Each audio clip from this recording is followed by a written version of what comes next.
ನಾಗರಿಕ ವೇದಿಕೆಯಿಂದ ಮಂಜಪ್ಪನವರ ನೇತೃತ್ವದಲ್ಲಿ ಮತ್ತು ರಾಜಶೇಖರ್ ಅವರ ನೇತೃತ್ವದಲ್ಲಿ ಇವತ್ತು ಸಾಗರ ಉಪವಿಭಾಗೀಯ ಆಸ್ಪತ್ರೆಯ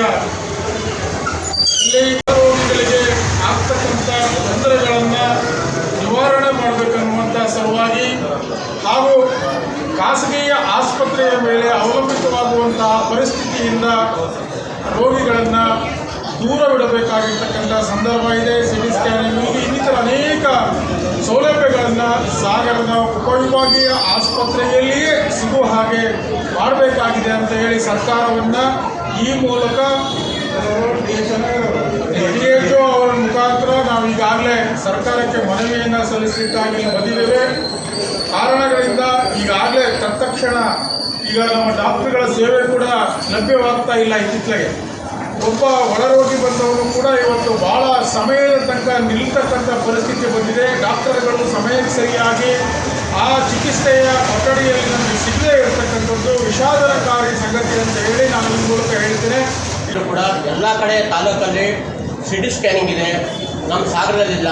ನಮಗೆ ಸಾಗರ ಸಿಟಿ ಸ್ಕ್ಯಾನ್ ಹೋಗಬೇಕಂದ್ರೆ ಪ್ರೈವೇಟಿಗೆ ಬರೀತಾರೆ ಡಾಕ್ಟ್ರುಗಳು, ಅಲ್ಲಿ 3,000-4,000 ಕೊಡಬೇಕು. ಈಗ ಮೆಗಾ ಹಾಸ್ಪಿಟಲ್ ಶಿವಮೊಗ್ಗ ಹೋಗಬೇಕು.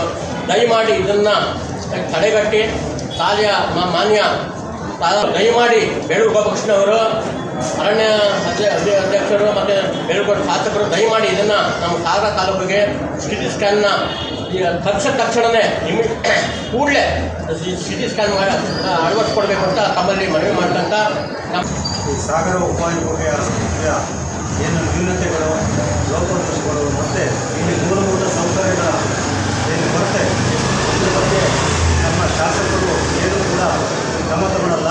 KDP ಮೀಟಿಂಗು ಆ ಮೀಟಿಂಗ್ ಈ ಮೀಟಿಂಗಲ್ಲಿ ಹೇಳ್ತಾರೆ ಬಿಟ್ಟರೆ ಇಲ್ಲಿ ಅವ್ಯವಸ್ಥೆಗಳು ಏನೇನಾಗಿದೆ ಅನ್ನೋದ್ರ ಬಗ್ಗೆ ಶಾಸಕರು ಇಲ್ಲಿವರೆಗೂ ಕೂಡ ಏನು ಸ್ಪಂದಿಸ್ತಿಲ್ಲ.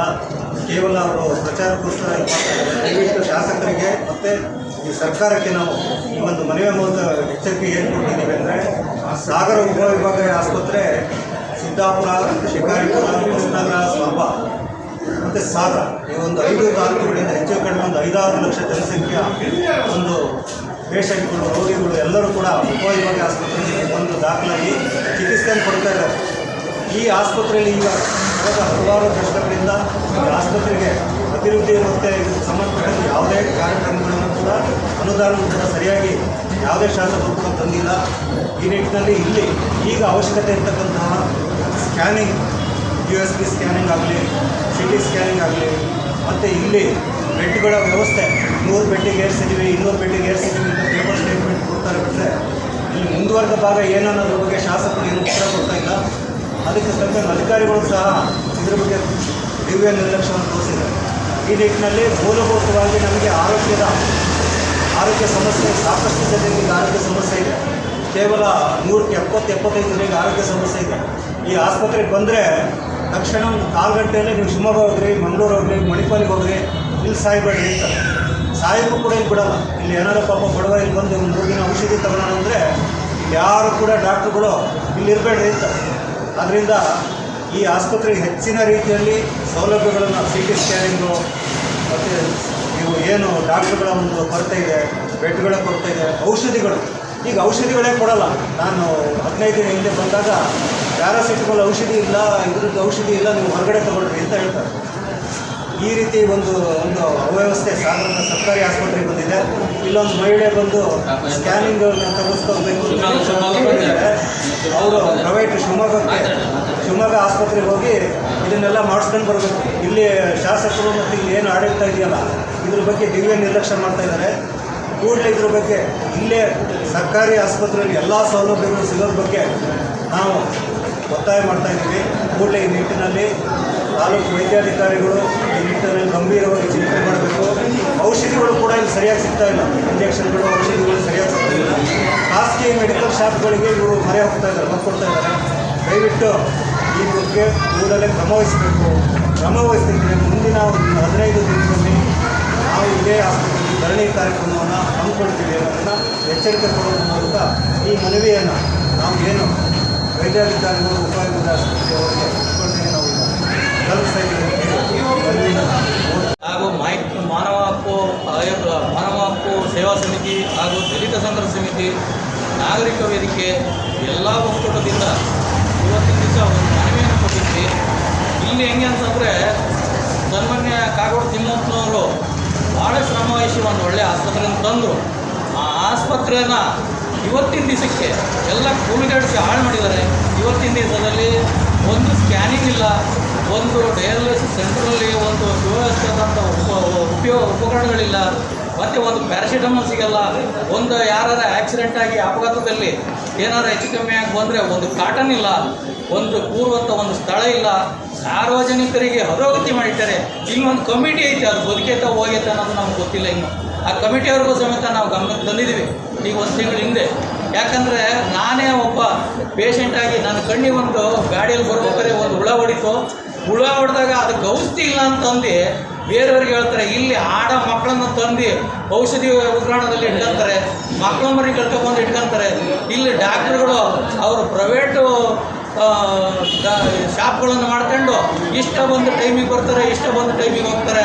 ಇದನ್ನೆಲ್ಲವನ್ನು ನಾವು ಈಗ ಮನಗಂಡು ಈಗ ಯಾಕೆಂತಂದರೆ ಇವತ್ತಿನ ದಿವಸ ಇಲ್ಲಿ ಡಾಕ್ಟ್ರುಗಳು ಮಾಡ್ತಾರಂಥ ಕೆಲಸ ಸರ್ಕಾರದ ಕೆಲಸ ಮಾಡದಿದ್ರೂ ಚಿಂತಿಲ್ಲ. ಅವರ ಶಾಪಿನ ಕೆಲಸ ಮಾತ್ರ ಕರೆಕ್ಟಾಗಿ ಮಾಡ್ತಾ ಹೋಗ್ತಾರೆ. ಇವತ್ತಿನ ದಿವಸ ನಾನು ಅವತ್ತು ಬಂದಾಗ ನಾನು ಅವರಿಗೆ TH ಸುರೇಶ್ ಅವರಿಗೆ ಹೇಳಿದ್ದೀನಿ, ನೋಡ್ರಿ ಗಂಟೆ 11:15 ಇನ್ನೂ ನಿಮ್ಮ ಡಾಕ್ಟ್ರು ಈಗ ಬರ್ತಾ ಇದ್ದಾರೆ ಅಂತ. ಸರ್ ಅದಕ್ಕೆ ನಾವು ನೋಟಿಸ್ ಕೊಟ್ಟು ಸರಿಪಡಿಸ್ತೀವಿ ಅಂದರು, ಸರಿಪಡಿಸ್ಕೊಡ್ಲಿಲ್ಲ. ಆಮೇಲೆ ಇಲ್ಲಿ ಈ ಏನು ನಾವು ಹೊರರೋಗಿ ಚೀಟಿಗಳನ್ನು ಪಡಿತೀವಿ, ಆ ಚೀಟಿ ಪಡೆಯೋ ಜಾಗದಲ್ಲೂ ಅಲ್ಲಿ ಕೂತಂಥ ಸಿಬ್ಬಂದಿ ದುರಾಂಕಾರದ ವರ್ತನೆಗಳನ್ನು ಮಾಡ್ತಾರೆ. ಹಂಗಾಗಿ ಅದನ್ನೆಲ್ಲ ಕಡಿವಾಣ ಹಾಕಬೇಕು. ಉಸ್ತುವಾರಿ ಸಚಿವರು ಇಲ್ಲಿ ಇದ್ದಾರೋ ಇಲ್ವೋ ಗೊತ್ತಿಲ್ಲ. ಉಸ್ತುವಾರಿ ಸಚಿವರು ಸಾಗರಕ್ಕೆ ಯಾವತ್ತೂ ತಲೆ ಹಾಕಿ ಮಲಗೋದು ಕಾಣೆ. ಯಾಕಂತಂದರೆ ಗೋಪಾಲಕೃಷ್ಣ ಬೇಳೂರವರು ಬಂದರೆ ಹೊರಗಡೆಯಿಂದನೇ ಓಡಾಡ್ಕೊಂಡು ಅಲ್ಲಲ್ಲೇ ಮೀಟಿಂಗ್ ಕರ್ಕೊಂಡು ಹಂಗೆ ಹೋಗ್ತಾರೆ. ಬಿಟ್ಟರೆ ಇಲ್ಲಿ ಆಸ್ಪತ್ರೆಯಲ್ಲಿ ಏನಾಗಿದೆ, ಎಂತಾಗಿದೆ, ನಮ್ಮ ಜನಕ್ಕೆ ಅನುಕೂಲ ಇದೆಯಾ ಅನಾನುಕೂಲ ಇದೆಯಾ ಅನ್ನೋದು ಇಲ್ಲ. ಎಸ್